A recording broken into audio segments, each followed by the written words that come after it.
Fluoridated water. How safe is drinking water? Controversy over the addition of the chemical sodium fluoride to municipal drinking water supplies has raged since the early 1950s.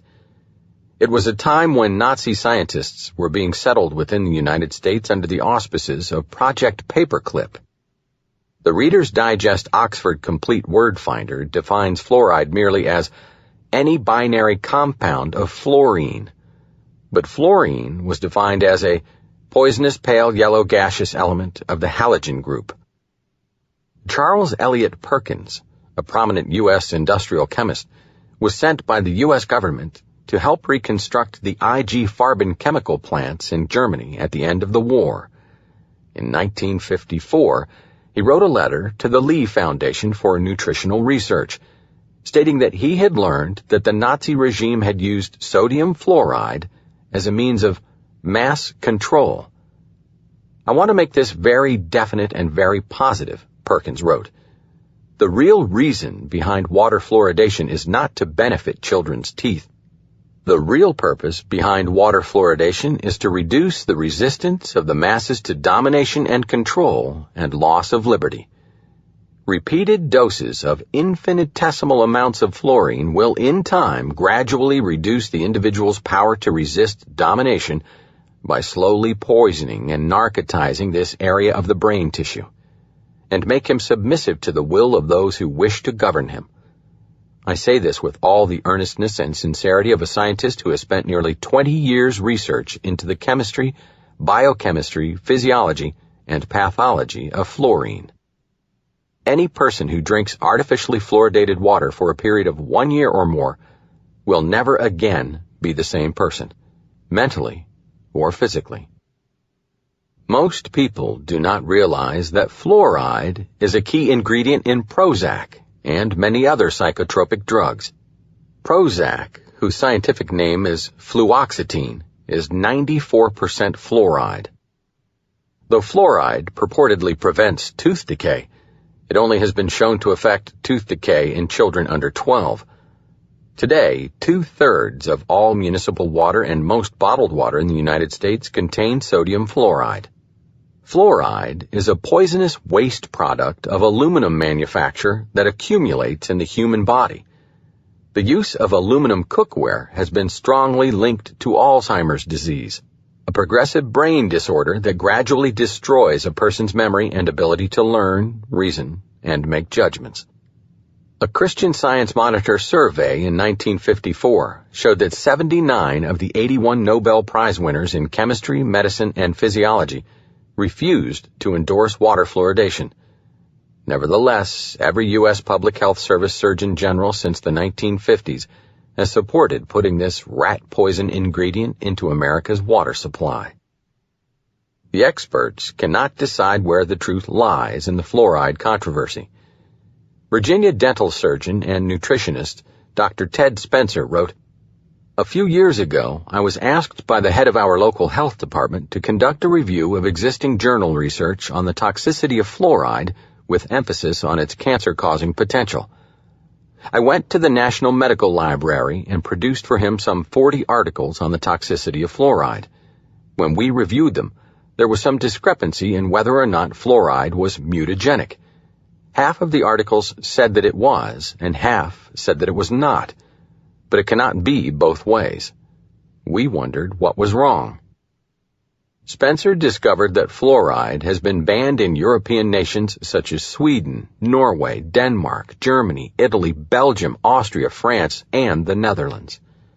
It is especially interesting to note that West Germany banned the use of fluorides in 1971, a time when it was still heavily occupied by Allied soldiers. Apparently, they could no longer silence the German scientists who had proved that fluoridation is a deadly threat to the population, wrote Eustace Mullins, a former Library of Congress staffer and World War II veteran who wrote numerous books on conspiracy topics, including medicine, finance, and politics. Despite Europe's bans, America continues to pursue fluoridating all water supplies and ignoring studies like those of Dr. Dean Burke, the chief chemist emeritus of the U.S. National Cancer Institute. Burke stated, "In point of fact, fluoride causes more human cancer death and causes it faster than any other chemical." Dr. Perry Cohn of the New Jersey Department of Health discovered a correlation between osteosarcoma, a principal childhood cancer, and fluoridation. After creating a 2005 survey in 7 New Jersey counties, Cohn found the incidence of osteosarcoma in boys under the age of 10 was 4.6 times higher in fluoridated areas than in non-fluoridated areas. The incidence of cancer was 3.5 times higher in the 10 to 19 age group and over twice as high in the 20 to 49 age group.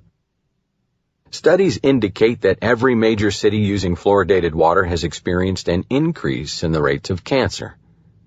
"Not a fair trade for good-looking teeth," commented Dr. Spencer, adding, "All allopathically trained dentists are very familiar with the ADA, American Dental Association, and other authoritative positions on fluoride. They rarely mention its toxic potential or the few studies revealing increased tooth decay after fluoride use." Spencer also referred to studies that suggest fluoride causes unscheduled DNA synthesis, sister chromatid exchanges, and mutagenic effects on cells. These terms may not bother some people at all, but they mean that there will be an increase in cancer after the ingestion of fluoride, Spencer wrote. Although each person must decide for themselves the dangers of fluoride, Spencer did point to several studies with convoluted titles that conjure images of grotesque science experiments. Sodium fluoride-induced chromosome aberrations in different stages of the cell cycle. Chronic administration of aluminum fluoride or sodium fluoride to rats in drinking water. Alterations in neuronal and cerebrovascular integrity. And toxin-induced blood vessel inclusions caused by the chronic administration of aluminum and sodium fluoride and their implications in dementia. Given the massive amounts of money being paid by the pharmaceutical corporations to the corporate mass media, it is highly doubtful that many Americans will learn of the results of these studies anytime soon. The entire history of fluoride in America is one of deceit and conspiracy.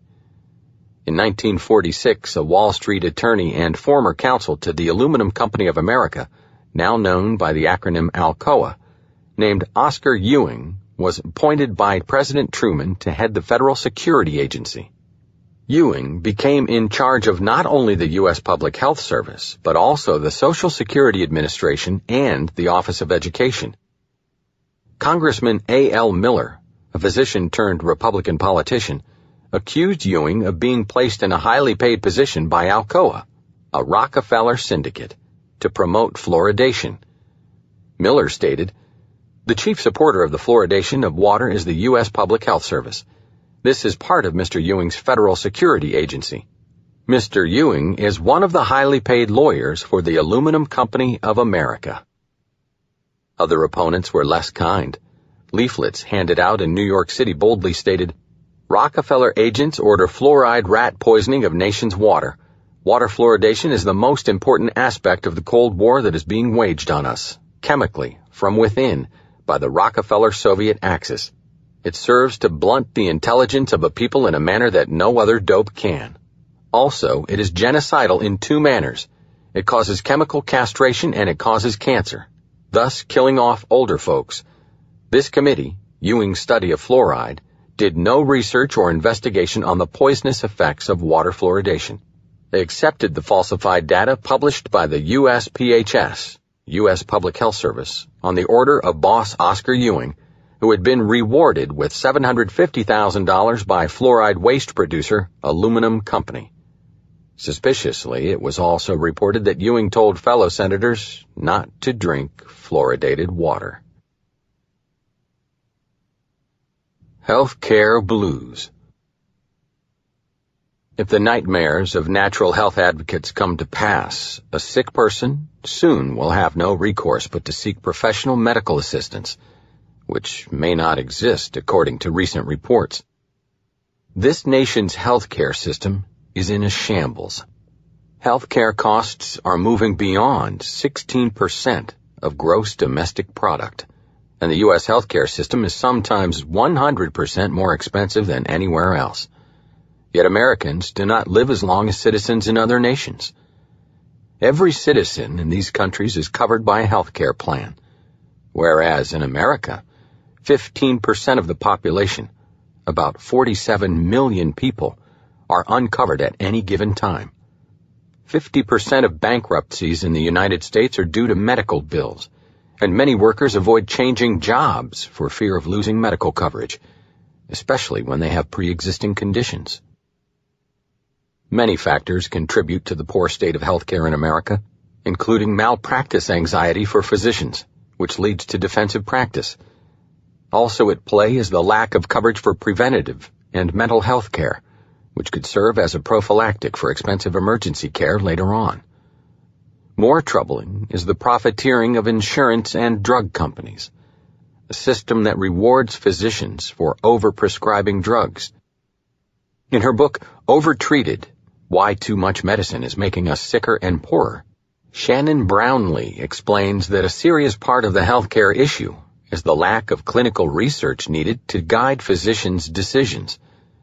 According to Brownlee, up to 80% of health decisions involve ambiguity, the variability of diagnosis and available treatments, which leads to unnecessary treatments and costs. But don't blame the doctors for the failures of the American health industry. In 2009, the Wall Street Journal reported that an increasing number of doctors, including specialists, were either opting out of Medicare entirely or not accepting patients with Medicare coverage, blaming low reimbursement rates and complaining that the burden of bureaucratic paperwork was not worth the effort. Dr. Michael E. Truman, a Texas family physician in practice for nearly 40 years, explained, "Over the past several years, I've noticed that reimbursements for services I provide are being cut or staying the same while the cost of business has escalated a great deal. Current reimbursements from Medicare are 35% below what most other insurance carriers pay. I have no idea what they're going to do this year, but if rates are lowered 25%, most doctors will start limiting the number of Medicare patients they see because reimbursement is below their cost for doing business. I haven't seen anything in the new health proposals that will remedy this problem." Truman said most large insurance companies refuse to increase reimbursements to match inflation. "We have very little to say about it except not to see their patients, and that means closing our office," he said. With decreasing reimbursement, doctors will be forced to start seeing 40 to 50 patients a day, which means the patients will pay the price. They will get about 5 minutes of the doctor's time. With so little time with the patient, the doctors will be ordering more tests to cover their ass and turning care over to their nurse practitioners. When I went into practice in 1972, we didn't have any PPOs or HMOs. No one stood at our front door and collected part of our fee before the patient ever got in the office. We now have to subsidize big salaries for the insurance CEOs and who knows who else. They are getting rich off every doctor in practice today, and insurance premiums are going up every year to the point that many of my patients can't afford their insurance anymore, and they are now paying cash. Most of the insurance companies today are nothing but parasites, offering no vitality to medical care, just sapping whatever life is left out of it. With more and more doctors dropping out of insurance plans, soon there is no guarantee that you will be able to see a physician no matter what coverage you have, said Mark Siegel, an internist and an associate professor of medicine at the NYU Langone Medical Center. Of course, we're promised by the Obama administration that universal health care insurance will avoid all these problems. But how is that possible when you consider that the medical turnstiles will be the same as they are now, only they will be clogged with more and more patients? The doctors will be even more overwhelmed. Deserting doctors may be the least of the healthcare problems facing a zombie nation. Analysts estimate that the Obama administration's proposed universal health care program may cost upward of $2 trillion over a 10-year period. There is difficulty in even funding existing programs. In a 2009 article for FrontPageMag.com, Mackinac Center for Public Policy associate Tate Trussell warned that we are totally unprepared fiscally even for existing programs. Neither Social Security nor Medicare is ready for the onslaught of the 78 million Americans who will stop paying into retirement programs and who instead will begin to draw on benefits government has promised them. The first line of baby boomers began signing up for early retirement under Social Security last year, in 2008. Soon the 78 million person tsunami of seniors will expect to be covered by Medicare. But just like the FDIC and Social Security, there is no stockpile of funds to fulfill government promises of health care. Payroll taxes supplying trust funds for these programs already are inadequate. According to the nonpartisan Congressional Budget Office, the Obama budget plan will increase federal spending 25% faster than revenues during the next 10 years. Incredibly, this is almost modest dollar-wise compared to the current unfunded liability for Social Security and Medicare, noted Trussell. It totals $101.7 trillion in today's dollars. This is more than 7 times the 2008 gross domestic product, or GDP, our total economy, according to calculations by the National Center for Policy Analysis. These enormous figures to fund Social Security and Medicare seem too huge to even want to be acknowledged by some policymakers. In February 2009, John C. Goodman, president of the Dallas-based National Center for Policy Analysis, outlined the coming costs for government programs. In 2012, Social Security and Medicare will need 1 out of every 10 general income tax dollars to make up for their combined deficits. By 2020, the federal government will need 1 out of every 4 income tax dollars to pay for these programs. By 2030, the midpoint of the baby boomer retirement years, it will require 1 of every 2 income tax dollars. So it is clear that the federal government will be forced either to scale back everything else it's doing in a drastic way or raise taxes dramatically. Goodman added, if healthcare consumers are allowed to save and spend their own money, and if doctors are allowed to act like entrepreneurs, if we allow the market to work, there is every reason to believe that healthcare costs can be prevented from rising faster than our incomes. Otherwise, prepare for the tax tsunami. Is it possible that the globalists foresee this looming tax tsunami only too well and are siphoning every dime out of the U.S. economy before it hits? Such calamity could provide the very excuse they need to gain total control of not only the U.S. economy, but also the economies of the nations who support the U.S. dollar. Over and above the stretched thin healthcare industry and approaching financial chaos, even more medical horrors loom on the horizon. The Mycoplasma Attack. The victims of the neurodegenerative/systemic degenerative disease myalgic encephalomyelitis/fibromyalgia are ill with a very real physical disease deriving from a subviral particle developed from the brucellosis bacterial toxin. Donald W. and William L. C. Scott, authors of The Brucellosis Triangle. In recent horror movies, tiny microorganisms infect humans and turn them into flesh-eating zombies. Often, the virus has been accidentally loosed from a covert government laboratory. Although it doesn't seem like a pathogen exists for transforming a normal person into a cannibalistic zombie, there are a number of man-made germs and toxins that have been in development since before World War II that can devastate the human body. Nazi and Japanese biological warfare. In the wake of World War II, thousands of die-hard Nazis were arriving in the United States thanks to a technology for immunity swap arranged between Hitler's right-hand man, Martin Bormann, and America's Wall Street elite, which included John J. McCloy and his protege, Allen Dulles.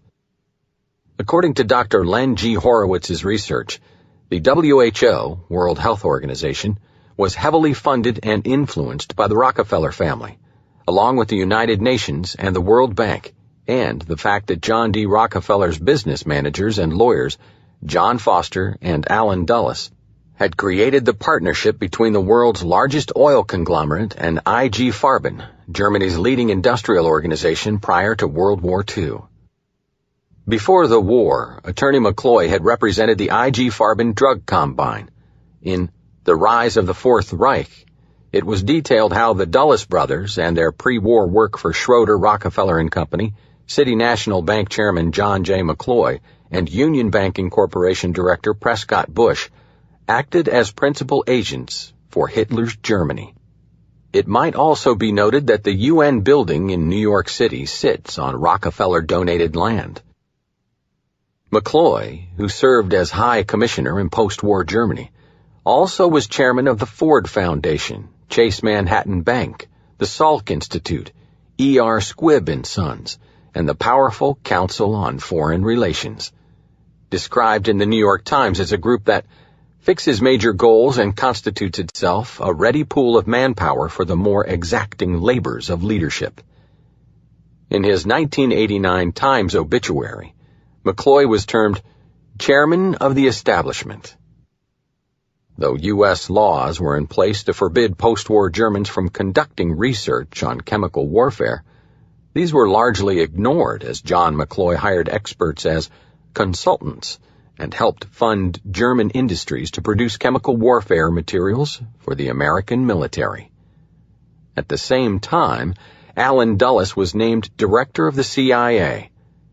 Prior to the war, he had served as legal representative of the Nazi Schroeder Bank, and then during the war as an officer for the Office of Strategic Services, or OSS, where he supervised Army intelligence translator Henry Kissinger, who would go on to become Secretary of State under President Richard Nixon. It was Dulles, as head of the CIA, who expunged many paperclip scientists' Nazi backgrounds. During this time, Wernher von Braun, long considered the father of our NASA space program, and other top rocket scientists entered the country, along with Walter Emil Schreiber, the chief of Nazi medical science who had supervised the sterilization of men using surgery, X-rays, and drugs, and had overseen the exchange of humans and mice as recipients of a deadly typhus virus. Despite being described as the prototype of an ardent and convinced Nazi, Schreiber worked for a decade in the chemical division of the U.S. European Command and for a time at the Air Force School of Aviation Medicine in Texas. Another German immigrant, Kurt Blom, told U.S. military interrogators in 1945 that he had been ordered in 1943 to experiment with plague vaccines on concentration camp prisoners. Blom went on to work for the U.S. Army Chemical Corps. These Nazis were joined at Fort Detrick by Japanese General Ishii Shiro, the man in charge of the infamous Unit 731, the Japanese Biological Research and Development Unit, responsible for the deaths of 3,000 people, including American prisoners. It was the work of such enemy researchers that was continued and expanded in the United States following World War II that may have resulted in many recent health disasters. Mycoplasmas and prions. In the early 1940s, Nazi medical scientists had managed to isolate the bacterial toxin from Brucella bacteria, usually known as brucellosis or undulant fever and mostly found in mammals, especially cows, and form it into a crystalline form or agent. Brucellosis is an ancient bacteria and was selected because it was insidious, very difficult to detect, and present in almost every organ or system of the human body. When activated by the crystalline agent, brucellosis stimulates various diseases that prompt a variety of symptoms, including debilitating fatigue, high fever, shivering, aching, drenching sweats, headache, backache, weakness, and depression. Damage to major organs is possible, leading to ailments such as multiple sclerosis, arthritis, and heart disease. The paperclip medical scientists coming to America brought with them this toxin, known as mycoplasma, a distinct type of bacteria lacking a cell wall. A U.S. government report dated January 3, 1946, carried a section entitled Production and Isolation for the First Time of a Crystalline Bacterial Toxin.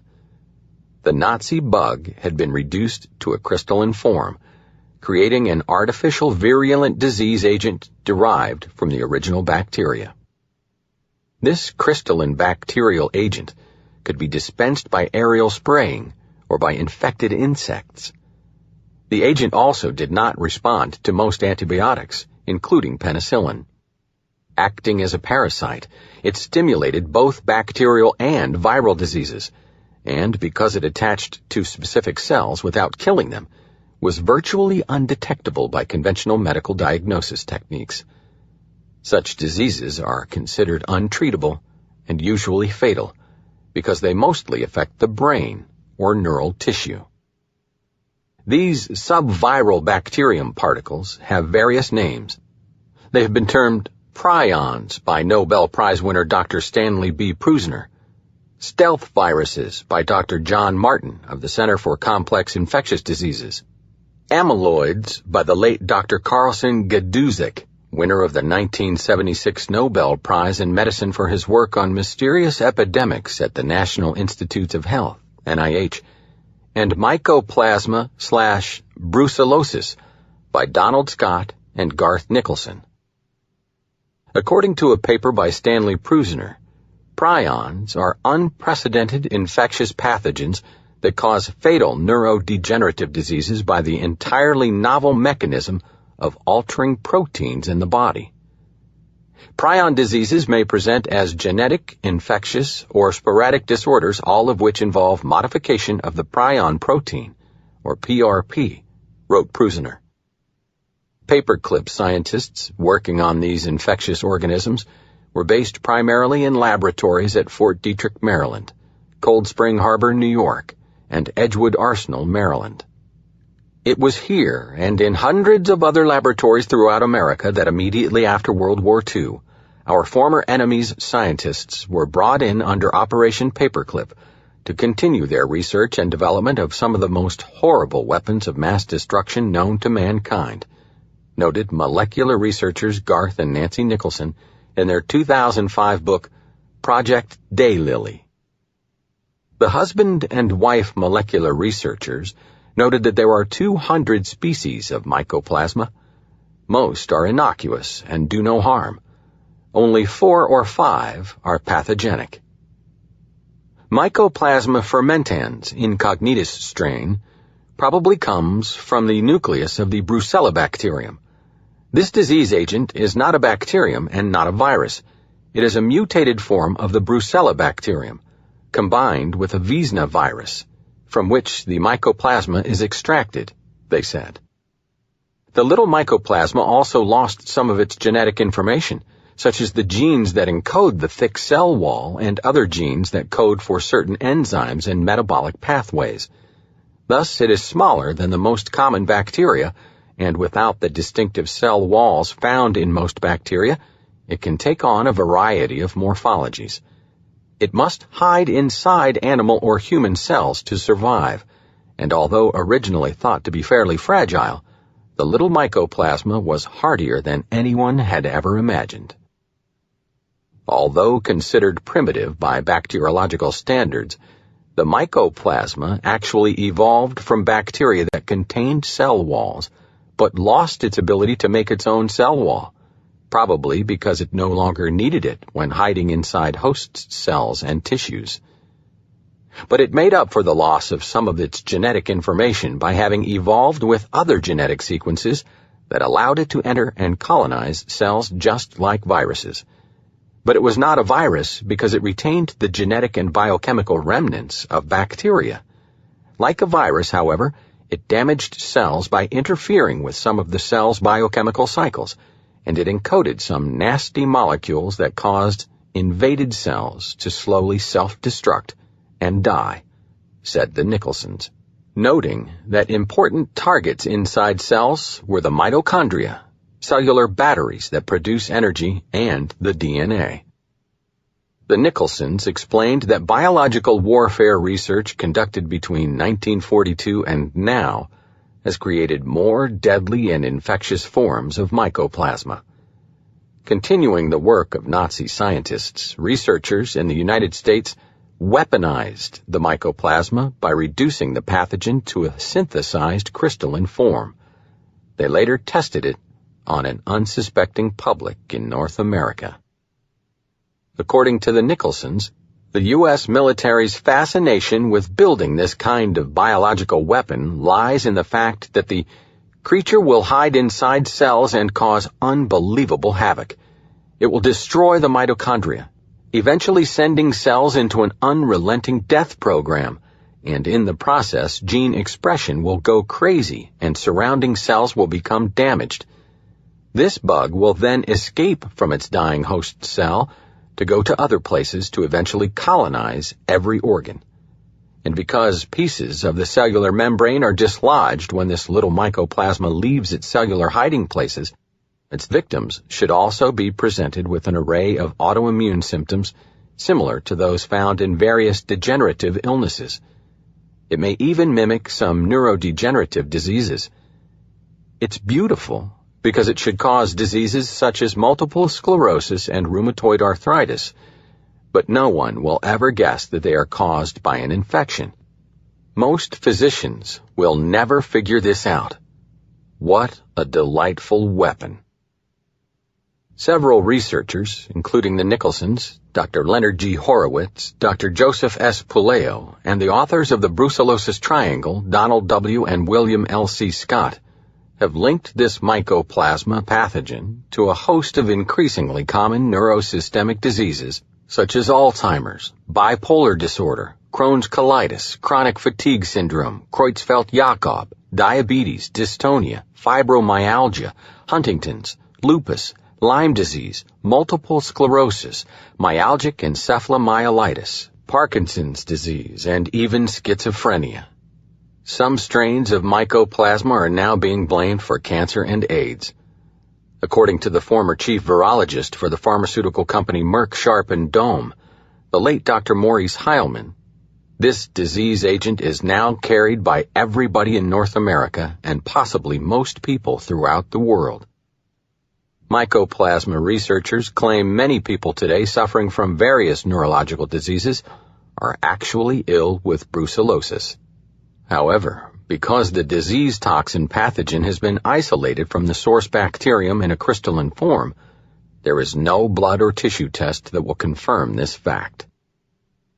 Weaponized mycoplasmas generate ammonias that are deposited into the infected cell nuclei. These nasty beasts intertwine with the genetic machinery and are intracellular rather than intercellular. Other infectious agents are involved in the afflicted individual. These agents are usually mosaics of naturally occurring bacteria and viruses, and the effect upon the afflicted individual depends upon the individual's genetic predisposition and immunological makeup, stated Garth Nicholson. Each person is affected differently by the infection, but all afflicted individuals share a constellation of symptoms. We have a survey that describes 120 signs and symptoms, added Nancy Nicholson. In the case of the pathogenic mycoplasmas that we investigated, we found the HIV-1 envelope gene associated with the mycoplasma. This gene renders the mycoplasma more deadly. I've always wondered how many people that have been diagnosed as HIV positive actually have the chimeric, a mosaic of the mycoplasma bacteria and HIV. Reportedly, there are 10 strains of HIV. HIV-1 promotes AIDS by compromising the immunization system, whereas HIV-2 does not promote AIDS. The other 8 HIV strains are included in the biowarfare arsenal. The pathogenic mycoplasma can promote a non-HIV AIDS that mimics the symptoms of AIDS. No one will talk about this, said Nancy Nicholson. The mycoplasmas have been genetically engineered with pieces of genetic material from other pathogens, such as brucella. The mycoplasmas are often cofactors with the Lyme disease microorganism. All these emerging diseases correlate to biowarfare experiments conducted during the Cold War that went seriously awry. Remember, the U.S. did approximately 208 open-air tests on the U.S. population without their knowledge or consent over a 30-year period. It is possible that the crystalline disease toxin from the pathogens is one of the Mycoplasma species, a technological feat accomplished by U.S. military biochemical researchers working with Nazi paperclip scientists. In 1946, the director of the War Research Service, George W. Merck, reported the possibility of using crystalline toxins to Secretary of War Robert P. Patterson. It should be noted that the War Research Service initiated America's biological weapons program, and Merck went on to become president of the Merck & Company pharmaceutical firm. Although Merck died in 1957, his early knowledge of the disease toxin means it could have been passed along to his colleagues at Merck Pharmaceutical.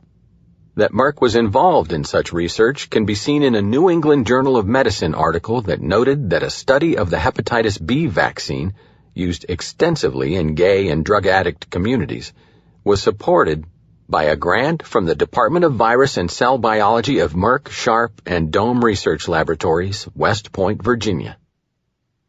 After extensive study, researchers Donald W. and William L. C. Scott concluded that those suffering from chronic fatigue syndrome and fibromyalgia are actually victims of man-altered versions of brucellosis emanating from the triangle, that is, the areas around Fort Detrick, Washington, D.C., New York City's East Side and Long Island's Federal Animal Disease Center, and Cold Spring Harbor Laboratory.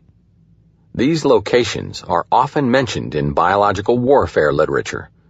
Fort Detrick and Cold Spring Harbor especially were centers of Nazi paperclip research activity. According to the Scott's report, this pathogen was tested during the summer of 1984 at Tahoe Truckee High School in California via the air duct system. Individual rooms were fitted with an independent recycling air supply system, and the teacher's lounge was designated as the infection target. Within months, 7 of 8 teachers assigned to this room became very ill. Tahoe Truckee High School was only one of several locations where the specially designed pathogens were tested. Some pathogens were distributed by aerosol sprays, and others were spread through contaminated mosquitoes. The Scotts reported that during the 1980s, 100 million mosquitoes a month were bred at the Dominion Parasite Laboratory in Belleville, Ontario. From there, the mosquitoes were tested by both Canadian and U.S. military authorities after being infected with brucellosis. Some observers believe the 1999 outbreak of human encephalitis in New York City, due to what was designated West Nile virus, may have been the result of these infected mosquitoes.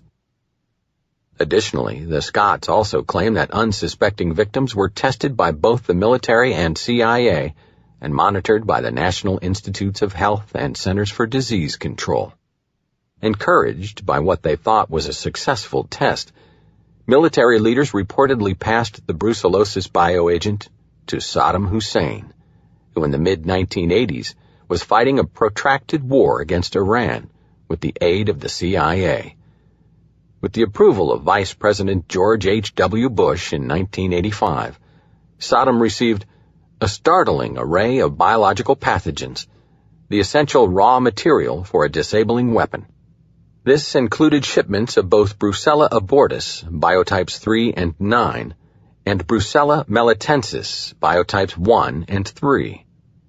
These toxins continued to be sold to Saddam through May 2, 1986, as shipments number 21 and 22 from the American Type Culture Collection, ATCC, in Rockville, Maryland. In a 2005 article entitled Molecular Terrorism, Gary Tunsky credited both the Scotts and the Nicholsons with creating a growing public awareness of the mysterious and debilitating effects of mycoplasma infection. Chances are, if you feel sick and tired and your doctor is unable to make a definite diagnosis because lab tests, blood chemistry profiles, and tissue cultures fail to reveal any disease pathogen, you might very well be infected with mycoplasma. suggested Tunsky. Since mycoplasma cannot be successfully treated with the usual short course duration of antibiotics due to their intracellular location, slow proliferation rate, and inherent resistance to most antibiotics, the few mycoplasma experts that specialize in this field are recommending 6 months to 1 year of nonstop treatments using strong antibiotics such as Cipro and doxycycline, he added. However, if a patient does not want to destroy their body and immune system with Cipro and doxycycline, a total overhaul of every cell from head to toe using a multifaceted, non-toxic, holistic treatment approach is absolutely necessary to overcome mycoplasma infections naturally. This is why vitamins and nutritional supplementation are so important in the therapy. Tunsky said the reason so many Americans are caught up in a medical merry-go-round of being bounced from one doctor to the next without ever receiving a proper diagnosis is that mainstream medical doctors are not trained to find hard-to-detect pathogens. Since mycoplasma hides intracellularly and invades multiple organs and systems, it manifests a vast array of symptoms throughout the whole body, making a correct diagnosis virtually impossible for a mainstream doctor's linear magic bullet mentality, he explained. Such inability to make a quick and simple diagnosis lies behind the mysterious malady that struck members of the U.S. military in the Persian Gulf War of 1990-91.